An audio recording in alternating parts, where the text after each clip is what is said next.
Good evening, candidates and audience members. Thank you for attending the League of Women Voters of Santa Fe County's Candidate Forum for the contested primary race for Commissioner of Public Lands. I'm Hannah Burling, and I will be the moderator. For the first time in New Mexico history, legislation was passed allowing independent and DTS voters to participate in primary elections without changing their registration. Information on the semi-open primary legislation is available at the entrance table or at lwvsfc.org. The League focuses our candidate forums on contested elections during the primary season. Only one candidate qualified for the Republican ballot primary, so that candidate who is running uncontested will appear on the general election ballot. There are 3 candidates vying for the single ballot position for the general election on the Democratic ticket, and that is why we have those 3 candidates here tonight. On behalf of the League of Women Voters of Santa Fe County, I want to express our gratitude to the Santa Fe New Mexican for broadcasting our candidate forums this year as a service to the community. Let me introduce Bill Church, the editor of the Santa Fe New Mexican. Bill. Yes, Henry says project. So, welcome everyone. Thank you for being here. And for the millions of people who will be watching this live stream later on YouTube or your favorite streaming channel, we welcome you to today's event. For the 3 candidates, by the way, if you are running for land commissioner, do not worry. You can wear your hat if you feel most comfortable. Wear it in the shower, wear it here. We expect the land commissioner to wear a hat at some point. So, we have been partnering with the League of Women Voters of Santa Fe County for years, and we appreciate the partnership in so many ways. I am also hope that you will read the Santa Fe New Mexican in the upcoming days as the guide comes out as we get closer and closer to the primary. And of course, look at the spacious facility that you're at, to the food depot and the wonderful work that they do throughout northern New Mexico. Another example of the strong partnerships that guide this community. So we appreciate y'all being here, and of course, support local media. It keeps me employed. Thank you. Thank you, Bill. The League also has the good fortune to work with the Food Depot, whose amazing staff has made this venue available for 3 of our 4 candidate forums this primary season. The Food Depot's Executive Director, Jill Dixon, is also here tonight.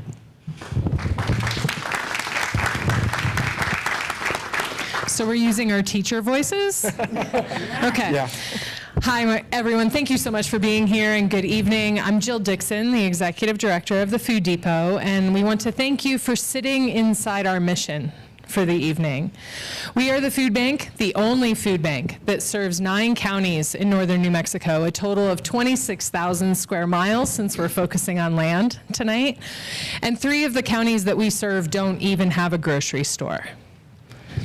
A little fun fact about how rural our communities are and how profound the challenges are when we're trying to make sure that not a single New Mexican goes without access to nutritious food. We do believe that hunger is a policy choice. You'll see that over there. And in New Mexico, we routinely make policy choices of abundance. We choose to fill SNAP benefits when those are threatened to be taken away. We choose to give universal school meals. And we choose to step forward and help our community, just like you're doing tonight by being part of the democratic process. So thank you for spending time here in our building. If you are curious, Bill was asking me a question about how they do that. How do they get all the way up there and not fall down? They won't fall down. We're very good at what we do here at the Food Depot. And if you are curious about that and other questions, please see Amanda or any Food Depot staff throughout the course of the night, and we'll schedule you for a tour. Thank you so much for being here. I see lots of friendly faces. It's a great night.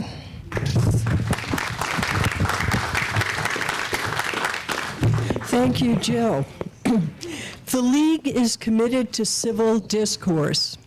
The candidates have agreed to follow the League protocols for candidate forums, including respecting the time limits for their responses, not engaging in crosstalk, and being mutually respectful, courteous, constructive, and orderly, even when they disagree. The questions we ask will be selected by our screening panel to focus on the issues that seem to generate the most interest.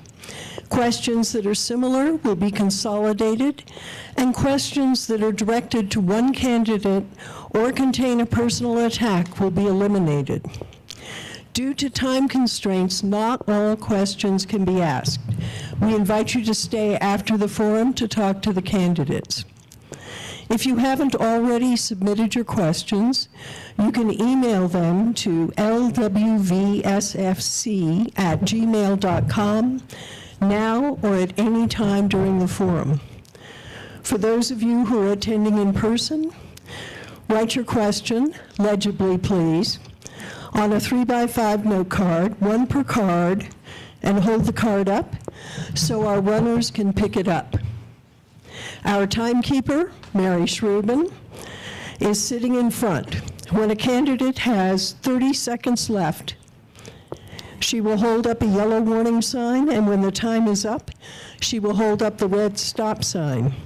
At that point, we ask that you wind up your response immediately. If not, I will interrupt out of fairness to all. In the interest of time, please save your applause until the end of the forum. Before I introduce the candidates, let me paraphrase the duties of the Commissioner of Public Lands. The Commissioner oversees the New Mexico State Land Office. The Land Office administers 9 million surface acres and 13 million mineral acres for the purpose of funding public education and other public institutions. The Land Office raises funds by leasing state trust land for a multitude of purposes, including oil and gas, renewable energy, agriculture, and a broad array of commercial uses. We will begin with 2-minute opening statements by the candidates and conclude with 1-minute closing statements. We will hear first from candidate Juan de Jesus Sanchez III, then candidate Matthew McQueen, and then candidate Jonas Moya. Okay. Buenos tardes a todos. Good afternoon, everyone. My name is Juan de Jesus Sanchez. I am a 13th generation New Mexican. I was raised in a ranching family in Valencia and Socorro counties. I grew up hunting, hiking, fishing, and working the land just like the generations before me. I truly believe that our public lands are essential to who we are here as New Mexicans, and my goal is to make sure that if I'm elected that we continue to protect our lands for future generations. What I'm trying to bring to this office is both lived and professional experience. Professionally, I've worked for the U.S. Army Corps of Engineers as a natural resource specialist and ranger, for the New Mexico Acequia Commission as a technical assistant, helping manage water and our cultural, some of the cultural needs that we have here depending on our water and ag, and the last 5 years as the political director for U.S. Senator Martin Heinrich. And what I'm trying to do is mesh that professional experience with lived experience, with generational experience. As I said, I'm 13th generation. My great-great-grandfather founded a ranch out in Socorro County in the 1800s, and we've been handed down how we manage land for generations. So I want to make sure that we are bringing some of that kind of generational, traditional land management policies and the way that we've been managing land for years, and mesh that with the professional experience that I've garnered traveling the state. What I like to say is I'm the candidate that will bring a lot of on-the-ground experience. I've done restoration projects with the federal government. I've managed working with the Acequia Commission, managing the way that we manage our water and our culture. And I'm a hunter, a hiker, a fisherman, an outdoors person who spends a lot of time outdoor. So when we're talking about our land, I'm going to be talking about places that I know, not places that I've seen on a map, lines on a map or dollars on a spreadsheet. These are places that I've been, places that I care about, and places that I want to bring, make sure that they are represented in the land office. So thank you all so much, and I look forward to chatting more. Thank you. Mr. McQueen? Good evening, everyone. Thanks for coming out. Can you hear me okay? Project more, I'm being told. So I'm Matthew McQueen. I'm also running for State Land Commissioner. First of all, I apologize. I am getting over a cold.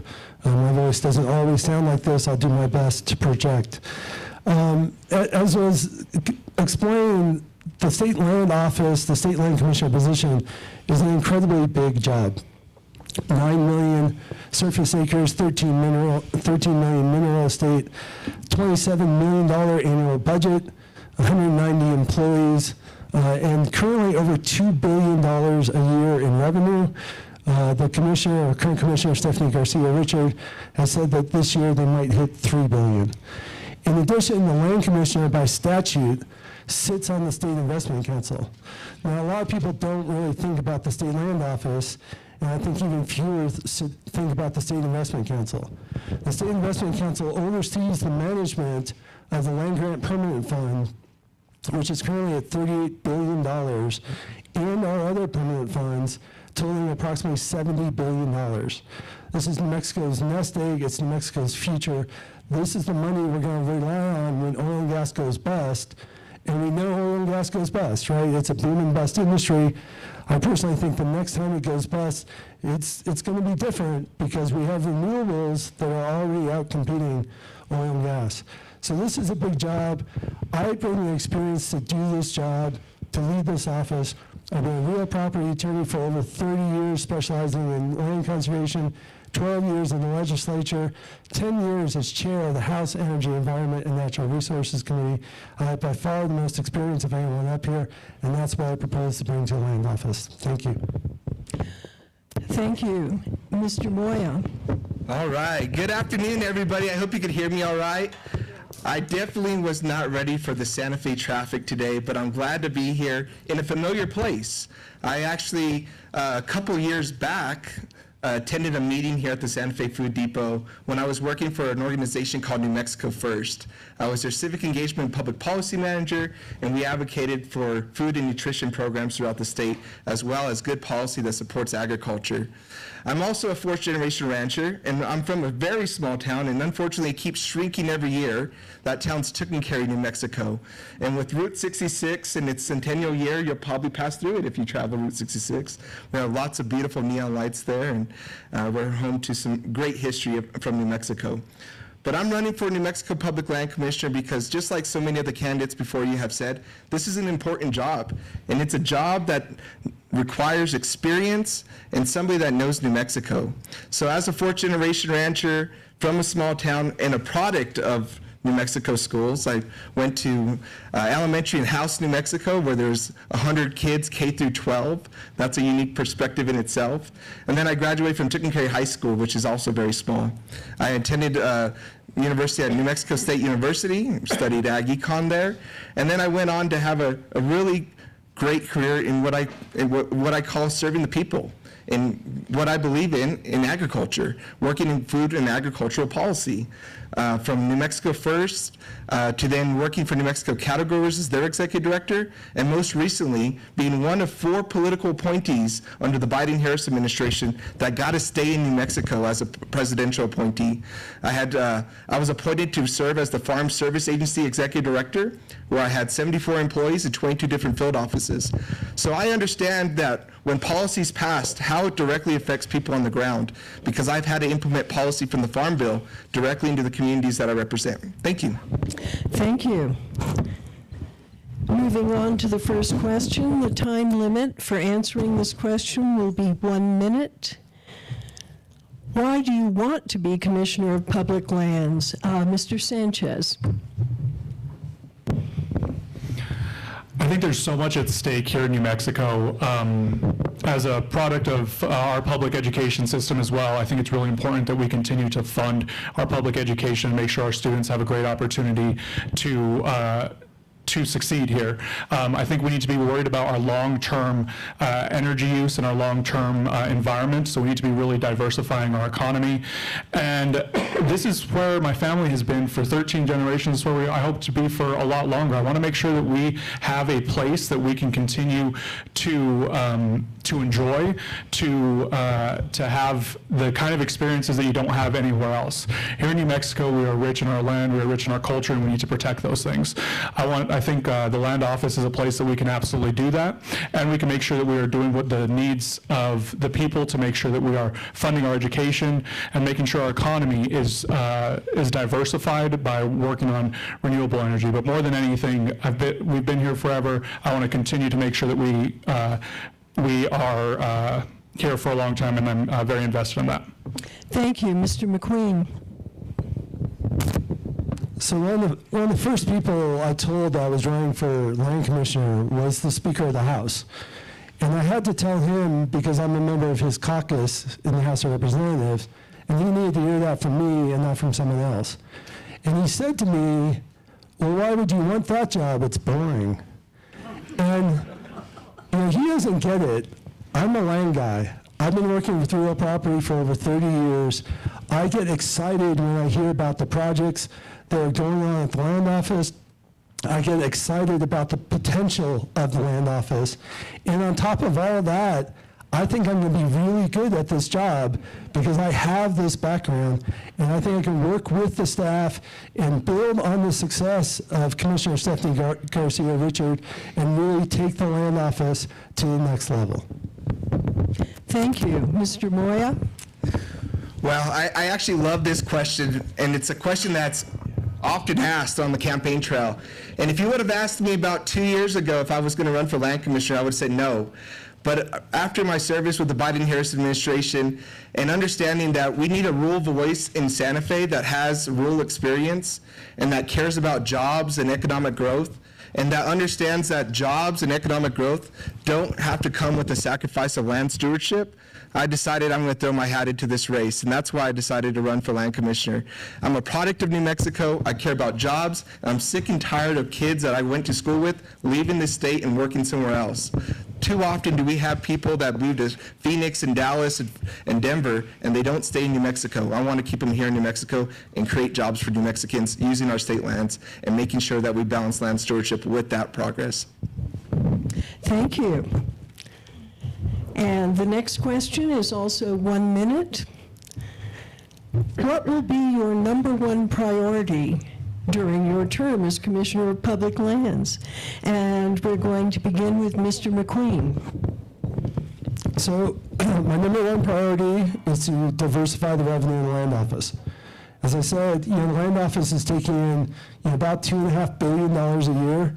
97% of that money comes from oil and gas. 97%.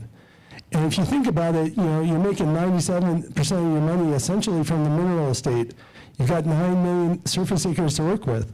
We can do more with renewable energy, wind, solar, geothermal. We can do more commercial projects on appropriate parcels. And we can even do housing and workforce and affordable housing, again, on appropriate parcels. And I always say that because there are certainly there are plenty of land state trust parcels that should not be developed. But the 9 million acres is scattered across the state, and there are other parcels that are perfectly appropriate for those uses, and that's how we diversify that revenue. Thank you. Mr. Moya. All right. My #1 priority, of course, is going to be able to hopefully maintain those $2 billion that we're currently generating. Even if we go through different waves of oil and gas production and the market price of oil, I want to be able to step in there and make sure that we're maintaining those $2 billion worth of revenue for our education system.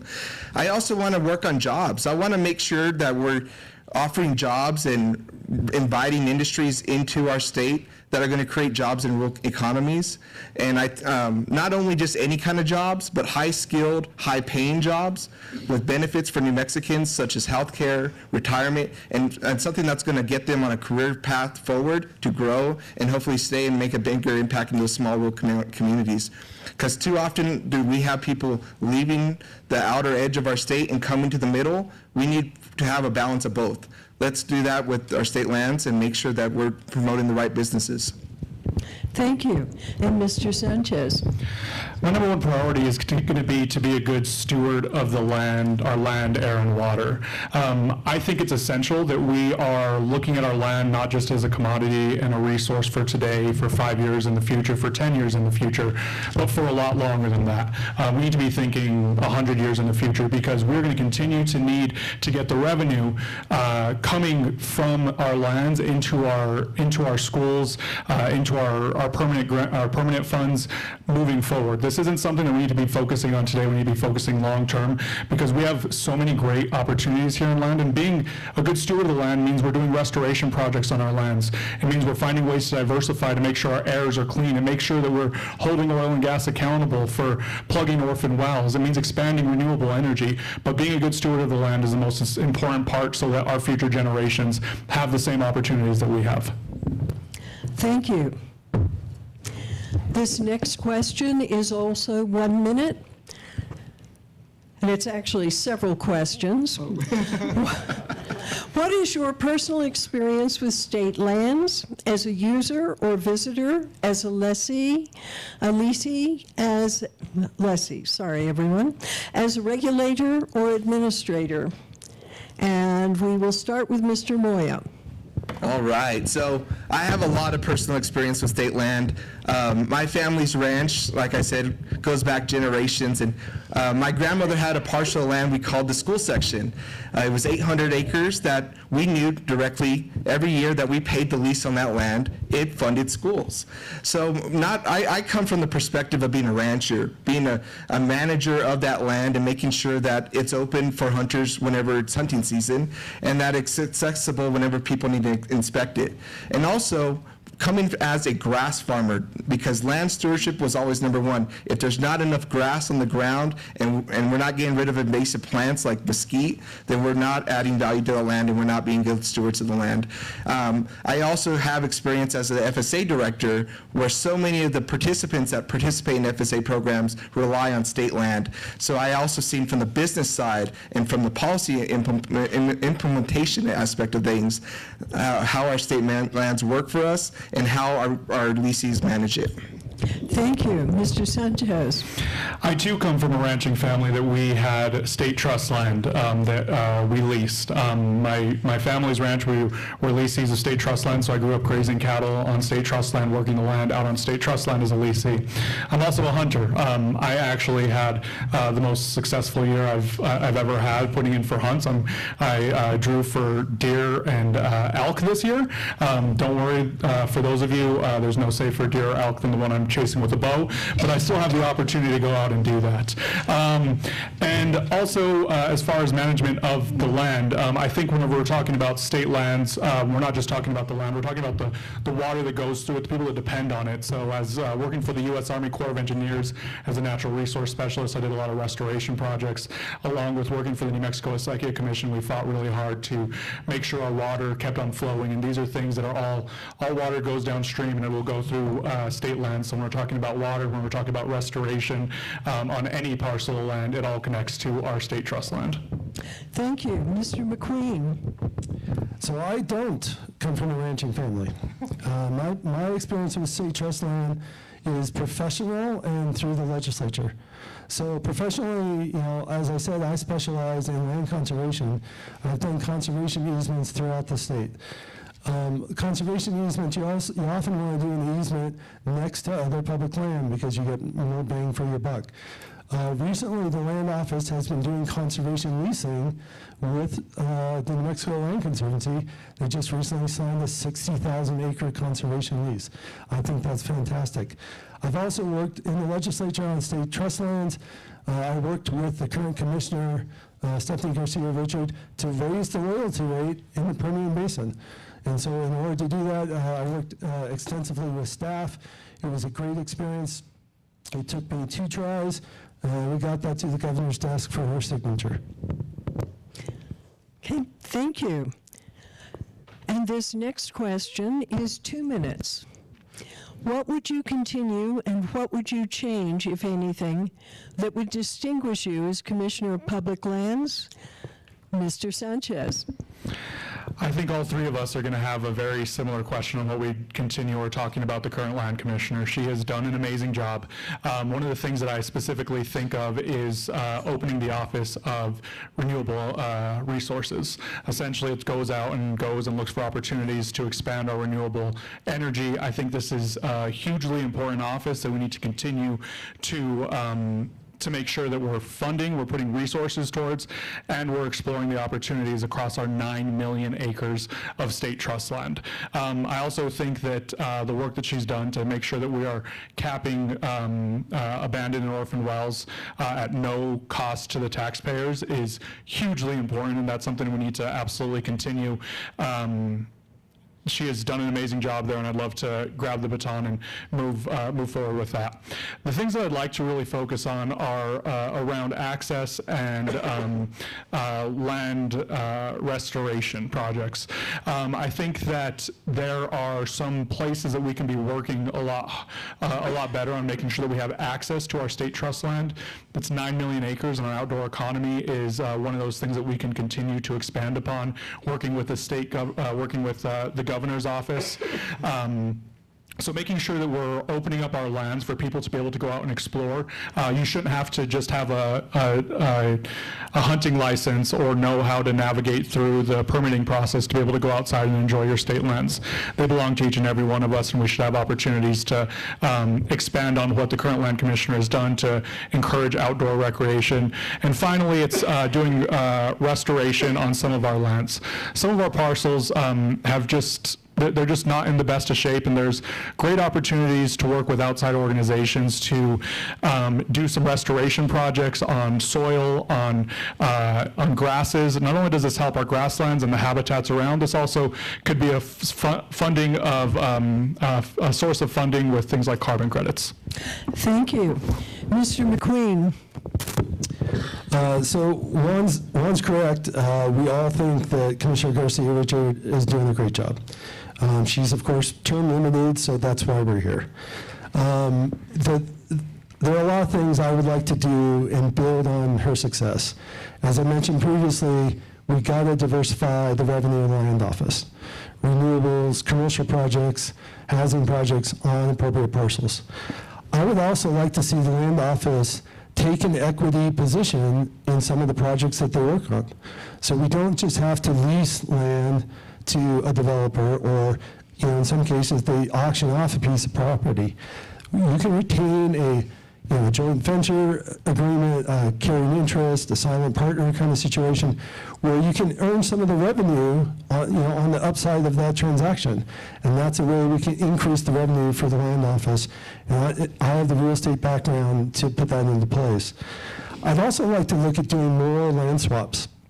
Land swaps are really complicated and staff intensive, and there are some in the works, but our surface ownership is fragmented, and we can improve conservation areas, we can improve recreation areas by swapping out some of our state trust land, maybe with the tribes, maybe with the federal government, in order to consolidate those holdings.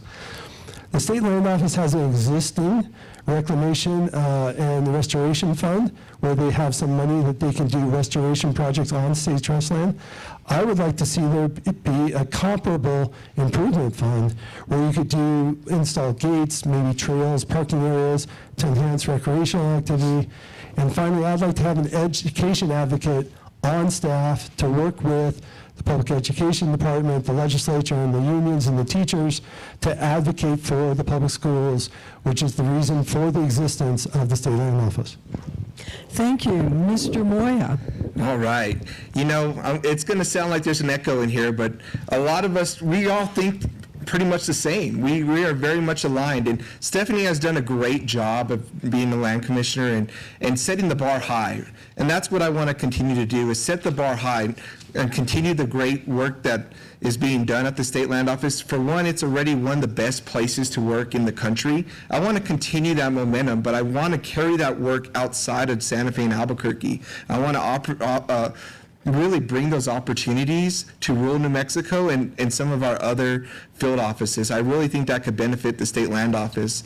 And as we're thinking about doing more projects and bringing more additional revenue to the state land office and through our leases, we're going to need that staffing capacity. So increasing the staffing capacity in those field offices and bringing in folks that have a diverse background, maybe in surveying and being able to bring some different insights in land management to the land office. Right now we get really bogged down in some of the litigation aspects of things, which is very important, but I think we need to diversify and think about as a jobs and the jobs that we offer from the state land office, that we have more surveyors, more land managers, so that they can go out there and manage the land appropriately.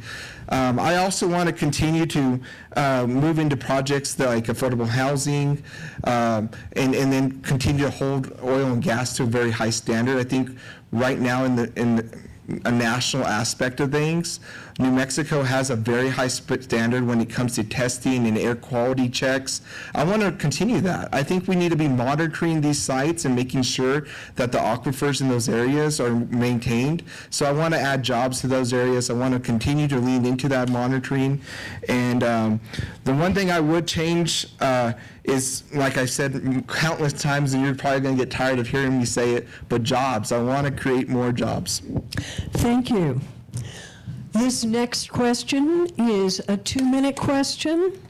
What are 2 or 3 concrete, specific steps you will take, if elected, to hold the oil and gas industry accountable for the environmental harms it causes? And we'll begin with Mr. McQueen. Okay, so this is a great question, and there's actually a lot going on in this area. I have told the oil and gas industry the same thing that I've told my conservation friends, and that is, we appreciate the revenue we receive from the oil and gas company, and we ask that they pay a fair price, follow the rules, and clean up their own messes. And I've worked on all those things in the legislature, and I will continue to work on those things at the state land office. So we already raised the royalty rate in the Permian Basin. That was something that was worked on for years. I got that done on my second try. I'm very proud of that. The land office recently published a new bonding rule. So the existing bonding requirement was $10,000 per lease. They're raising that to $150,000 per lease. And the maximum bonding, if you have multiple leases, is as high as $40 million. So they're taking really important steps to address that. The OCD, the Oil Conservation Division, is working on its own bonding rule. Commissioner Garcia Richard and her staff have done a great job working with lessees and operators to plug their wells. And that, involves litigation, which is important, but that will continue. I proposed a bill in the legislature that didn't pass, but we should revisit it. There's this pattern where, the big producers start a well, and then they transfer it to a medium-sized producer, and then transfer it to a smaller producer, and the smaller producer doesn't have the resources. My proposal has been, if you ever own or operate that well, you're on the hook to plug it. And what that would do would be require the big producers to vet who they transfer it to before they transfer it. And that way we could protect the state land office and the taxpayers. Thank you. Mr. Moya. All right. Some of the big concrete steps that I think anybody should take is to make sure we're relying on data. We need to do well monitoring. We need to monitor the air quality in areas. We need to be looking at our aquifers in the areas where oil and gas production is occurring, and making sure that we actually listen to the data and that we communicate that data out to the folks in the area, as well as back to the companies that are in those areas, to be better, to use technology that's available, to be more efficient when they're producing the oil and gas, and making sure that that impact on the area is limited as as much as we can limit it. And I also want to lean into no drilling next to schools. I think that's one thing that we've kind of touched on through the campaign trail, and we need to make sure that that message is loud and clear, that if it's within a 6-mile radius of a school, that we don't want to have them drilling next to schools. And I think just being good communicators and working more in those, in doing a little more outreach, as well as community engagement from the land office in the areas where oil and gas is producing, is going to help us be a better actor, as well as communicate to them that these have serious impacts. Because we've seen how, you know, we could talk about it all day until we're blue in the face, right, of how it's eating up on our ozone, how it's taking fresh water out of the aquifers. But until we get more community involvement and we get people on the ground talking about it, then nothing's going to change. Thank you. Mr. Sanchez. Yeah, so first and foremost, I think there's a kind of conservation ideology that everyone in here, that I'm sure if they hike, they go outdoors, you pick up after yourself, you clean up after yourself. It's a very basic concept, but it's something that we should be using with our oil and gas.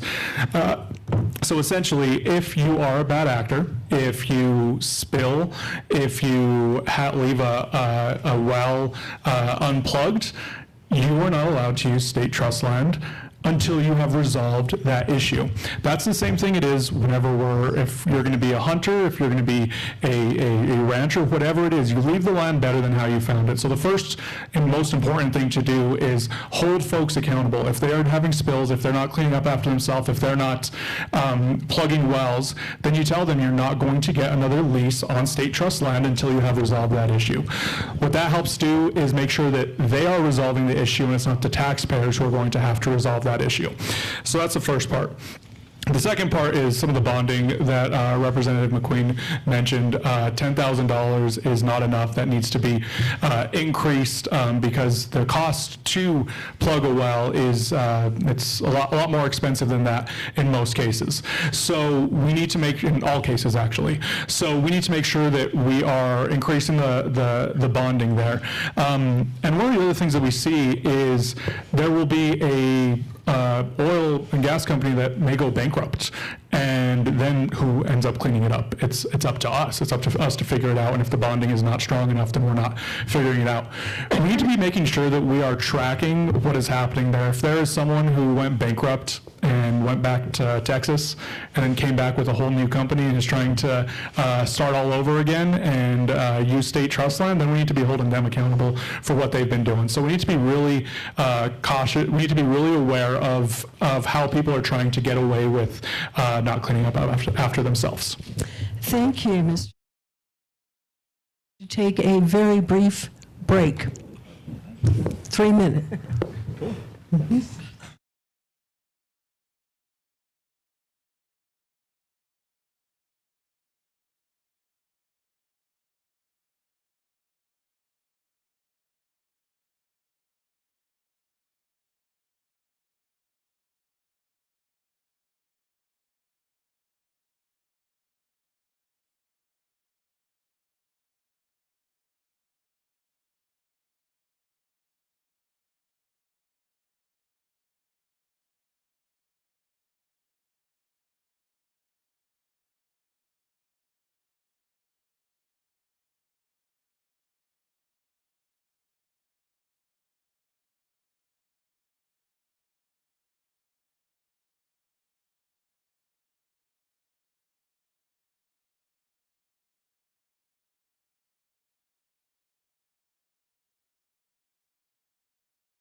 All right, mic check, testing 1 2. Mic check, testing 1 2. Does that sound better? Across the trust line. Yeah. So Project Jupiter's on private land, you can't do anything about that. At least the land nothing.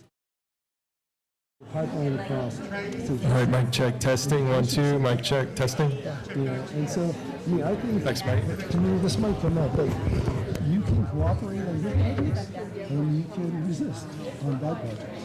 And like right now, I feel like Project Jupiter is a bad project. But it's like the proposed emissions, now everything's starting to change. The proposed emissions All right, mic check, testing 1, 2, mic check, testing 1, 2. and it's like you're already moving dirt out there, and you haven't pinned that down. That's that's a little trouble. I'll spend a lot of time on that house. They're really concerned. Oh yeah, I bet they are. And not doing Yeah. Let's see if we get a data center question.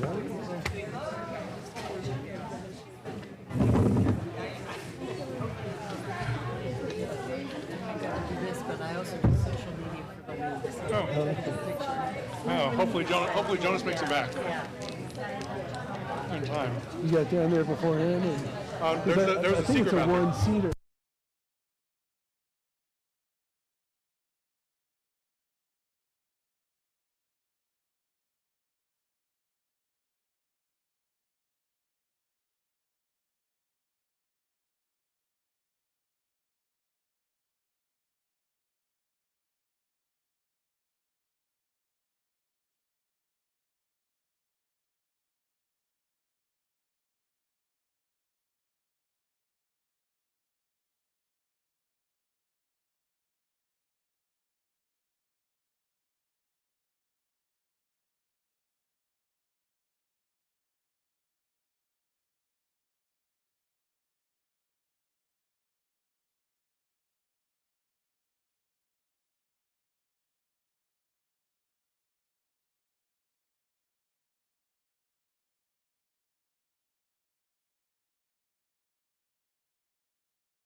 This next question is 1 minute, and the questioner is asking for a yes and no on this.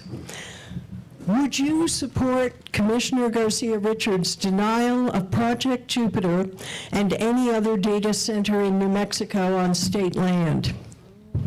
And we will be starting with Mr. Moya.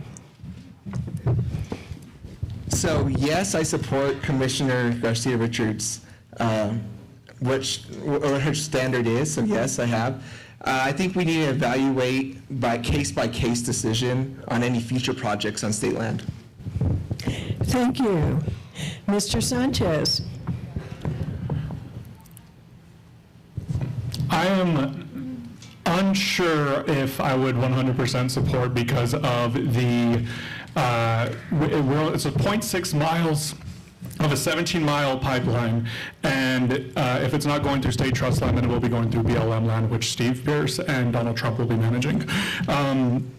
Data centers, this is more than a yes or no question, but we need to be working on community benefit plans. We need to be working on closed loop water systems. We need to be considering community engagement, and we need to be having project labor agreements. All four of those things need to happen before we even consider having a data center on state trust land. We need to be ready and not be caught on our heels, because that's what we have been, is caught on our heels without really boundaries around what data centers can do here. Mr. McQueen.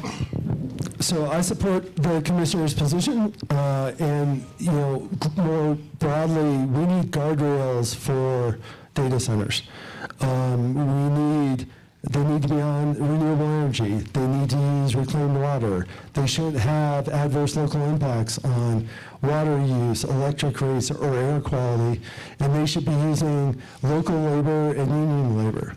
And until we get those guardrails, we're going to have problems. And the problem, one of the problems we face is these decisions are being made at the local level. And so the data center companies are playing off different communities against each other, trying to get the best deal. And like, oh, if you don't give us this tax break, we'll go somewhere else. We need to standardize this somewhat. And until we have guardrails, until we have good projects, the state land office doesn't have to facilitate bad projects. Thank you. And this next question is 30 seconds. Would you take campaign donations from oil and gas companies? Why or why not? And yes, we'll start with you, Mr. Sanchez. I haven't taken any campaign donations from oil and gas. I haven't solicited any campaign donations from oil and gas. I will not close the door completely because we have after the primary, we're going to be going up against some big dollars that are going to be coming in. But as of right now, y'all can go check the Secretary of State's website. I have not taken any oil and gas money, and I haven't asked for any oil and gas money. Thank you. Mr. McQueen. I will close that door. I do not and will not take oil and gas money regardless. The state land office is a de facto regulator of the oil and gas industry. The oil and gas industry uses its campaign donations to influence policy. I will not take their money. Thank you. Mr. Moya. So my thinking on this is right now it's a statewide race, and I'm getting my tail handed to me when it comes to donations. If you guys have seen how much money I raised, I have not raised a lot of money compared to the other two that I'm running against. So in the mission of keeping a diverse ticket and making sure that we have as many options as we can give to the voters of New Mexico of resume, background, and values, Thank you. So, the next question is 1 minute. The record oil and gas production in New Mexico is also creating huge volumes of produced water. With our state, considering the potential to authorize reuse of purified produced water, how would you approach this issue? Mr. McQueen. So produced water is water that comes back up when you're doing oil and gas operations. You're getting 5 barrels of water for every barrel of oil. It's a huge volume of water. It's a huge problem. The oil and gas companies want to find a solution, but their solution is that the state, for some reason, should pay to clean up their water. The produced water should never be put in our streams, our aquifers, on our fields, or in our taps. The science isn't there. You cannot do this reliably. There's so many chemicals in it, they don't even know what to look for, and they don't have tests to test for all the chemicals. If they can find an industrial use for that water, fine, as long as you dispose of the sludge when you clean it up and there's no emissions at the other end. But until that happens, the oil and gas industry needs to deal with produced water. It's not the state of New Mexico's problem. Thank you. Mr. Moya? I couldn't agree more that the New Mexican taxpayers should not be on the hook to figure out a solution for a way to treat and clean produced water. And one thing I would stand for being in agriculture is no produced water should be used on fields that are going to grow crops for human consumption. The footprint on that and the trail of our soils not forgetting is too big to risk it. So we need to think about smarter ways to use produced water and make sure that entrepreneurs and others are picking up the tab for that, especially those that are pulling out the water. But I would encourage anyone that is coming up with solutions, that the State Land Office would be a good partner in making sure that we develop the research and make it affordable to find a great solution to use our produced water, because water is such a limited resource here in New Mexico. I also want to look into brackish water. I think down in Alamogordo, the brackish water treatment facility down there is doing a great job, and I want to lean into that. And as land commissioner, I would, basically bring them at a table. Never mind. Mr. Sanchez. We are a party of science, and right now we need to be following the science in any way that we can.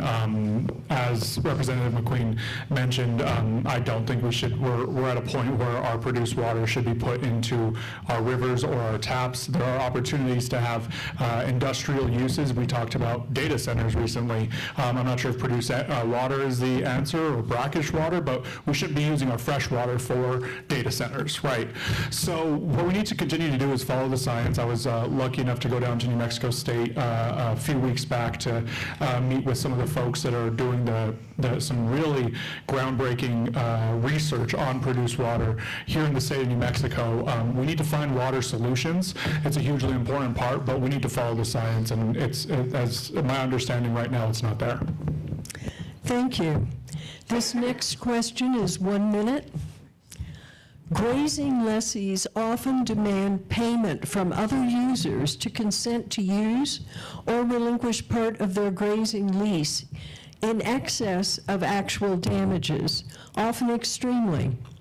Do you intend to limit their ability to do so, and how would you do that?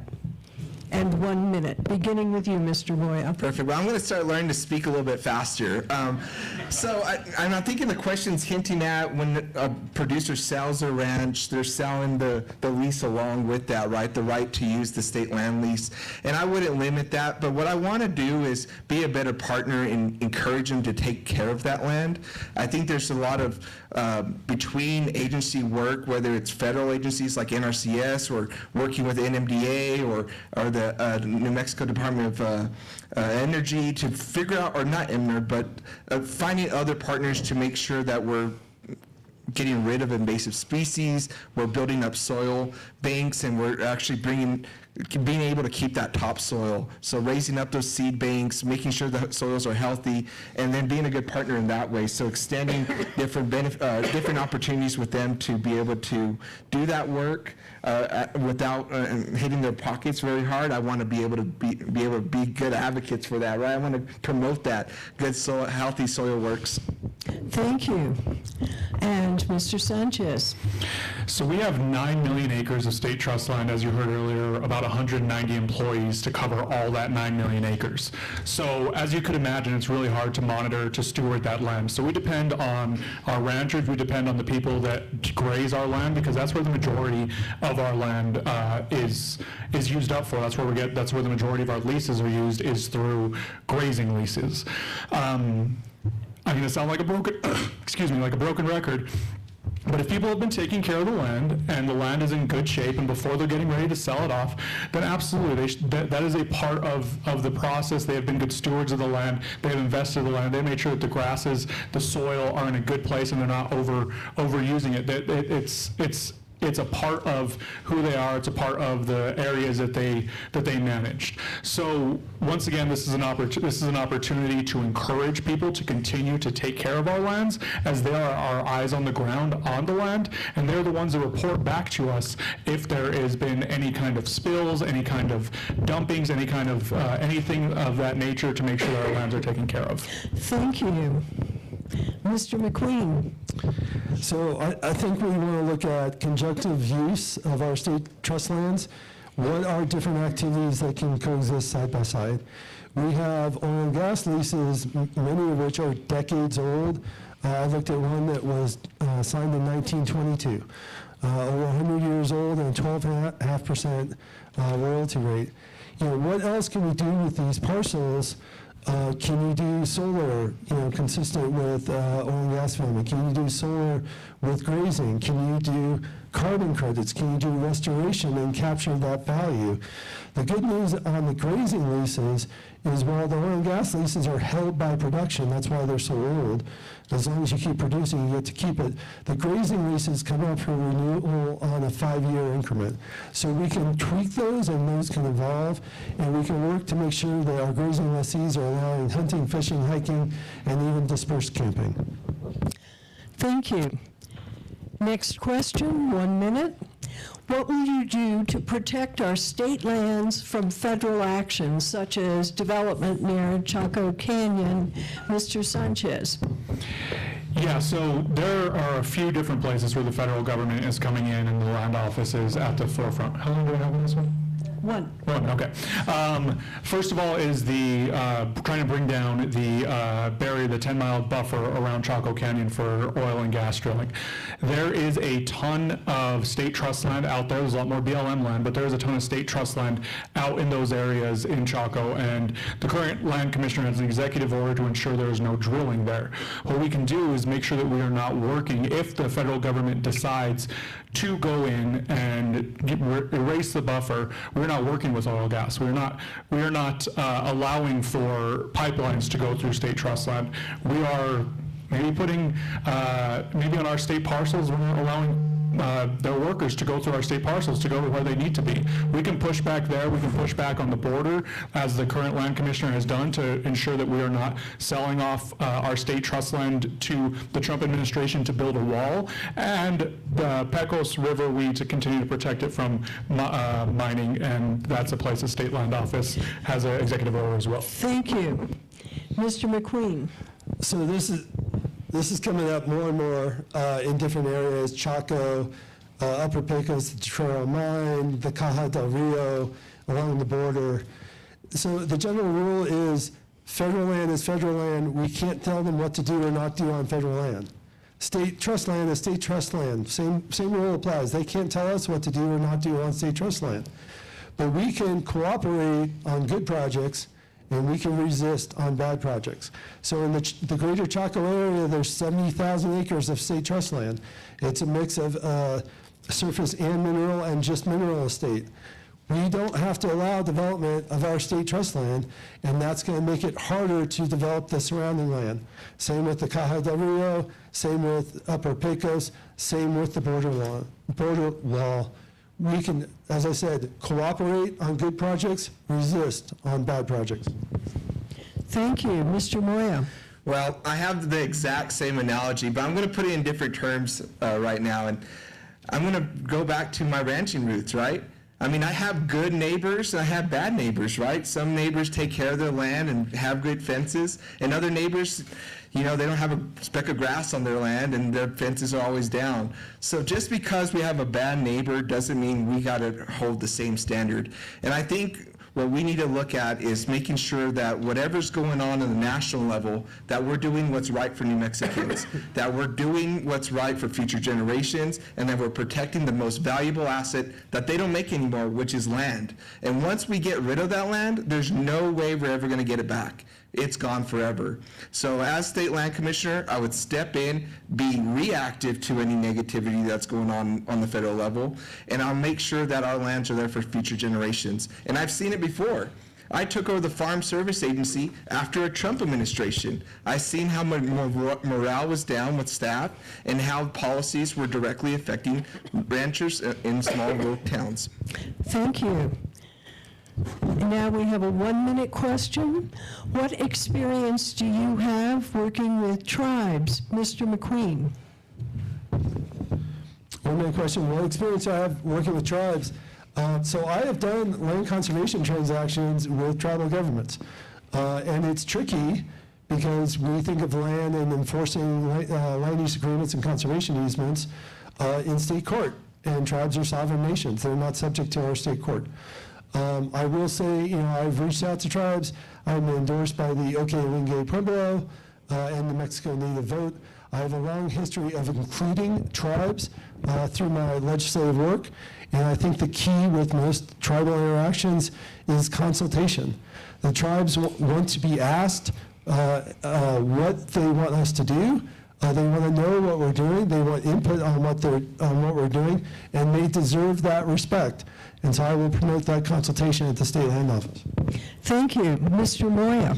All right, so my experience with tribes goes back to my food advocacy work. At New Mexico First, I worked with tribes to advocate for farmers markets and build up food supply chains within tribal lands. So I understand how big it is just to go into the community and get community input. We got to go to folks where they're at. We can't rely on people to come to and meet us in Santa Fe or meet us in Albuquerque. We need to start doing more community events in and on tribal lands. I also have experience implementing federal programs on tribal lands, which can be tricky because the individuals on those lands don't own it. So the paperwork of making sure that they qualify for federal loans and federal farm assistance programs can be very difficult. So I had that experience of going in there, bringing people that are living in those communities, having them on boards, and I would do the same thing. I would bring them to and make sure that they're included on the advisory boards and that we go and meet people where they're at. Thank you. And Mr. Sanchez. When I worked for the Army Corps of Engineers, I worked at Cochiti Lake, which is the only U.S. Army Corps of Engineer project that is an easement. It's actually still owned by the Pueblo of Cochiti. As a natural resource specialist, I would work with their natural resource department at Cochiti Pueblo to do restoration projects on an area that the Corps of Engineers came in, destroyed a sacred site of theirs, took out some of their native plants, native grasses, and really decimated the area. As a natural resource specialist, I would work with the tribe to restore that area, to make it a place that looked a little bit more like it did before the Corps came in and destroyed it, and I was very proud of that work. When I worked for the Acequia Commission, we also would do things like protecting things like the Terero mine, because as the water goes down, it affects everyone. It affects tribes. We need to make sure we're doing government-to-government consultation, and there is an Office of Cultural Resources in the Land Office right now. I want to put that into statute, so every commissioner moving forward has to be held to that. I already have a legislator who's willing to hold that, carry that legislation my first year. Thank you. We have 1 minute question. What do you think of the current leasing rate for public lands, including in the Permian Basin? And we'll start with Mr. Moya. All right, so I think the current leasing rate is going to get us by for now, but definitely needs to be examined in the next couple of years. So nothing immediate, but I know for a fact as oil and gas prices rise, and New Mexico in itself is actually, I would consider a national security hotspot, because we've seen when we rely on oil outside of the country, right, how it disrupts supply chains, it disrupts prices, and it really hurts basically everyone. So with the oil reserves that we have in New Mexico, we need to start thinking strategically and making sure that that we're thinking about the future of tomorrow and that those prices represent what's fair on the market value. Thank you. Mr. Sanchez. The Land Office needs to be thinking not only about the money that's coming in, but the economy that is built around our lands. So I think that our leasing rates are at a good place. I think the royalty rate increase was amazing. It's putting all of us in a really great spot if we are in this position, because there will be some record funding that's going to continue to come in like it has this year. I think that we have an opportunity to lead right now. The Trump administration is going after renewable energy across the country, cutting off millions and tens of millions of dollars to projects. We all sat on a stage with our Republican opponent that one of us will end up facing, and he was talking about increasing the royalty rate on renewable energy. That is not what we need to do at this time. This is an opportunity for New Mexico to lead, and this is an opportunity for us to not only lead in our renewable energy, but an opportunity to help our economy and make sure that we have great jobs, great union project labor agreement jobs on these areas as we build an economy here in New Mexico that we can depend on our renewable energy. Thank you. And this is our final question. Oh, I'm sorry, Mr. McQueen, I am so sorry. I'm eager to answer this question. How did I? So Senate Bill 23 last year, that was my bill. I carried that in the House. I defended that on the floor. We raised the royalty rate from 20 to 25%. That change will increase payments in the Land Grant Permanent Fund by $1 billion over the life of the bill. I think that was obviously the right thing to do. The Permian Basin supports that royalty rate. What was interesting is when I was defending that bill on the House floor, one of my Republican colleagues tried to do this little gotcha, and he said, well, why, if you're going to keep raising it, why specify the royalty rate in statute at all? And I said, okay, let's get rid of that. Let's let the commissioner have the discretion to lease land at a market rate. And that's what we should do. The cap is inherently a limitation on that rate. If we really want to do fair market leases, the commissioner needs the discretion to put land up for lease at a fair market value. Thank you, Mr. McQueen. And now, our final question. It's a 1-minute question. What are the greatest challenges facing the land office? And we're going to begin with Mr. Sanchez. I think one of the greatest challenges, and I've touched on this before, is we have 9 million acres of land and we have 190 staff members.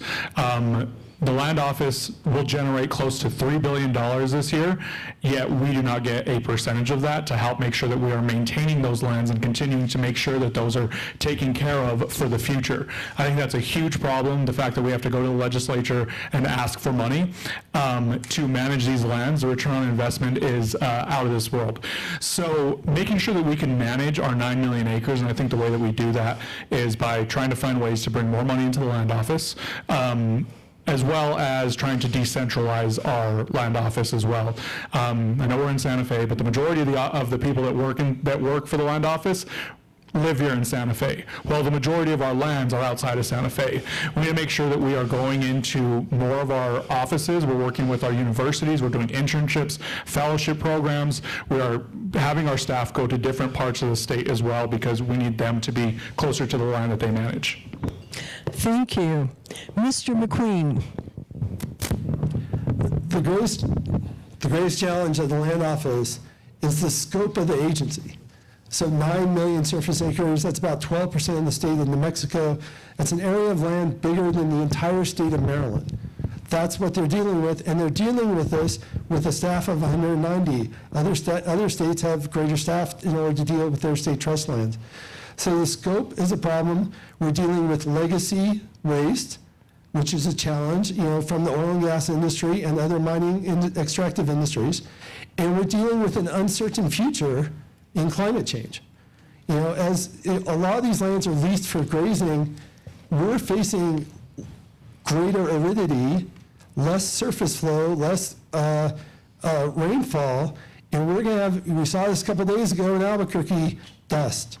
We need to do restoration on our lands to control for the future. And the final thing is, this is a trust relationship. The state land office has a fiduciary duty to care for these lands for the benefit of New Mexico. Thank you. Mr. Roya. All right, so I was taking a few notes because I think this is a very important question. And my two, I'm going to call them colleagues already, but the two candidates that also run in this race, they hit the nail on the head. It's budget, it's climate change, and we got to be adapted to that without sacrificing the revenue for our children, because that's what the main goal is, making sure we are able to balance land stewardship and economic development and economic opportunity to maintain the $2 billion, almost $3 billion this year, that feeds directly into our education budget. And then I also wrote down in my little note, and so I'm going to make this super political, but right now, the Trump administration is one of the biggest challenges when it comes to managing and taking care of our state lands. Because of what's going on federal lands, we need to be more reactive and be more aware than ever before to see how he wakes up the next day, because nobody knows exactly what that guy's thinking. Thank you. We will now move to the candidates' 1-minute closing statements in reverse order from their opening statements. So we will begin with Mr. Moya. All right. Well, my 1-minute statement is, think about rural New Mexico, and let's really get somebody in this position that has the experience to lead. Not only the experience to lead, but to step in on day one. Because I know as an administrator how big of a learning curve and how big of an intimidation it is to go into an office as the new guy, right? The new guy that's a boss, let alone just being a new guy. But going into the office and making sure that from the leadership level, that you bring in the confidence and the values and the leadership that's needed to, from day one, get to work. Because I've had 74 employees that were career employees, and I'm more than adequately prepared to step in and manage 109 career employees. And I want to make sure at every step of the way that in rural New Mexico and jobs and our economies are being taken care of. Because without that, New Mexico is going to continue to shrink, and we need to make sure we keep our kids here. Like I said in my opening statement, I'm tired of seeing New Mexicans leave. We raise too many great kids to lose them to Texas or Arizona or Denver. Thank you. Mr. McQueen. So I think whoever is next land commissioner, whether it's hopefully one of the three of us or the other guy, we're going to have a lot to learn at the land office. It's going to be a new agency. We've got to get to know the staff. We've got to get to know the inner workings of the land office, and that's going to be really important, and I don't discount that. But I've got the background, the experience, and a proven track record to do this work. We see each other a lot. We're pretty friendly. I like these guys.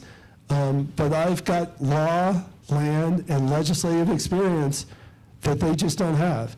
And I think when I go into the land office, I'm going to start at a higher level. My learning curve isn't going to be quite as steep, and I'm going to be able to take the land office to the next level, again, building on the success of our current commissioner, Stephanie Garcia Richard, and many thanks to her. Thank you. Mr. Sanchez. Well, thank you all for having us this evening. As Representative McQueen said, we'll be meeting again here in the next few days. You all are welcome to join us. They're like family now because we see them more than anyone else. This is a hugely important time for our party, for our country, and the land office is a place where we can be pushing back against the Trump administration. Our lands are under attack, and we need leadership, and we need to be ready to be able to lead on day one. And I plan to bring that. What I'm bringing to the office is on-the-ground experience. I have traveled this state 7 of the last 12 years, traveling to every community in our state. That's why I'm getting a lot of support from a lot of the different areas across the state.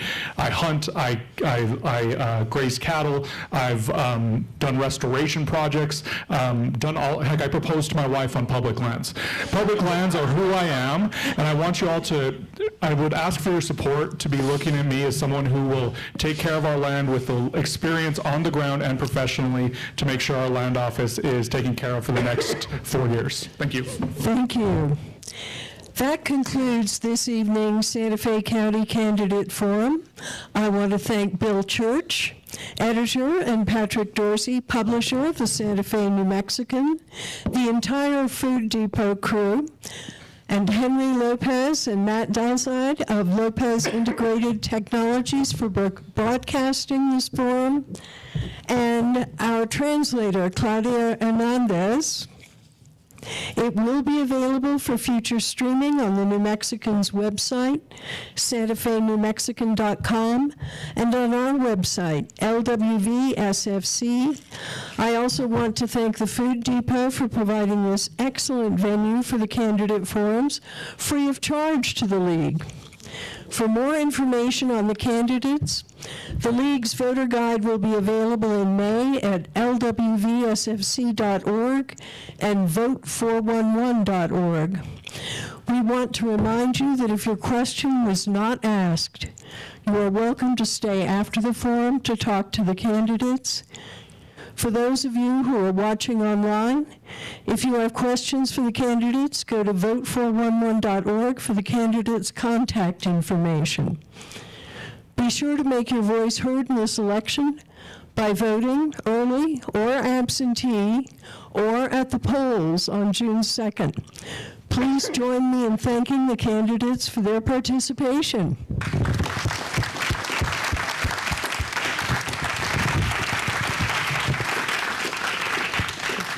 and good night.